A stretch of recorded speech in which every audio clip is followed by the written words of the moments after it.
এটা গতকালের ভিডিও। কাল ছিল বছরের প্রথম দিন এবং তারই সাথে বৃহস্পতিবার। আমি প্রত্যেক বৃহস্পতিবারই ঠাকুরের আসনটাকে পাল্টে দেওয়ার চেষ্টা করি এবং সাথে থাকে বাদবাকি কাজ। তবে আমাদের কাছে বছরের প্রথম দিন অর্থাৎ 1 জানুয়ারি ভালো লাগার আসল কারণ কল্পতরু উৎসব। মহাপ্রয়াণের কয়েকদিন আগে কাশীপুর উদ্যানবাটিতে আনা হয়েছিল শ্রীরামকৃষ্ণ পরমহংসদেবকে তার সেবা শুশ্রূষা ও চিকিৎসার জন্য। এই 1 জানুয়ারি তিনি একটু সুস্থ বোধ করায় বাগানে হাঁটতে বেরিয়েছিলেন। সেখানেই তিনি তার অনুগামী নাট্যকার গিরিশচন্দ্র ঘোষকে জিজ্ঞেস করেন, আচ্ছা, তোমার কি মনে হয় আমি কে? গিরিশচন্দ্র বলেন, তিনি বিশ্বাস করেন তিনি ঈশ্বরের অবতার। মানব কল্যাণ হেতুই তিনি মর্তে জন্মগ্রহণ করেছেন। শ্রী শ্রী রামকৃষ্ণ একথা শুনে বলেছিলেন, কি আর বলি, তোমাদের সকলের চৈতন্য হোক। এরপর তিনি সমাধিস্থ হয়ে প্রত্যেক শিষ্যকে স্পর্শ করেন। শ্রী শ্রী রামকৃষ্ণের অনুগামীদের মতে সেই দিন তার স্পর্শে প্রত্যেকের আধ্যাত্মিক কিছু অনুভূতি হয়েছিল। শ্রী শ্রী রামকৃষ্ণ পরমহংসদেবের অন্যতম শিষ্য রামচন্দ্র দত্ত ব্যাখ্যা করে বলেছিলেন, সেই দিন রামকৃষ্ণদেব হিন্দু পুরাণে বর্ণিত কল্পতরুতে পরিণত হয়েছিল।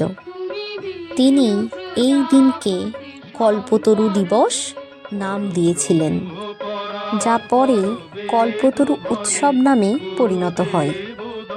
শুনেছি এই উপলক্ষে কাশীপুর উদ্যানবাটিতে ও দক্ষিণেশ্বরে ভক্তদের সমাগম ঘটে। রীতি মেনে পুজো অর্চনা করা হয় এবং দিনের শুরু হয় মঙ্গল আরতি দিয়ে। এই কল্পতরু কথার অর্থ ইন্দ্রলোকের সর্বকামনা ইচ্ছে পূরণকারী দেবতরু, অর্থাৎ অত্যন্ত উদার, যিনি সহজেই অন্যের ইচ্ছা পূরণ করে। এই ছিল আমার জানা তথ্য। গল্প করতে করতে ঘড়ির কাঁটা সন্ধ্যের পথে।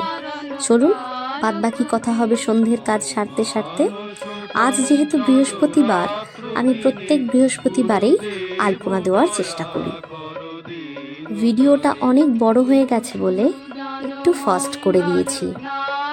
আচ্ছা, এই কল্পতরু উৎসব সম্পর্কে যদি আপনাদেরও কিছু জানা থাকে তাহলে অবশ্যই আমাকে জানাবেন, কারণ আধ্যাত্মিক কিছু জানতে পারাটাও ভীষণ ভাগ্যের ব্যাপার। ভাবুন তো, যারা সেই সময় জন্মগ্রহণ করেছিল তারা কতটা ভাগ্যবান যে তাকে দেখতে পেয়েছে, স্পর্শ করতে পেরেছে।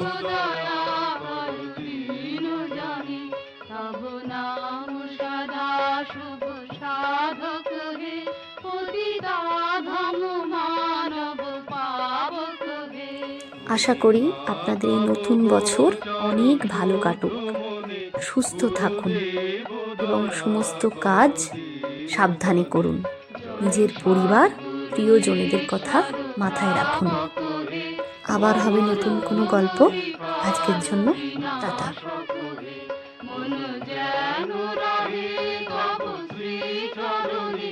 গুরুদেব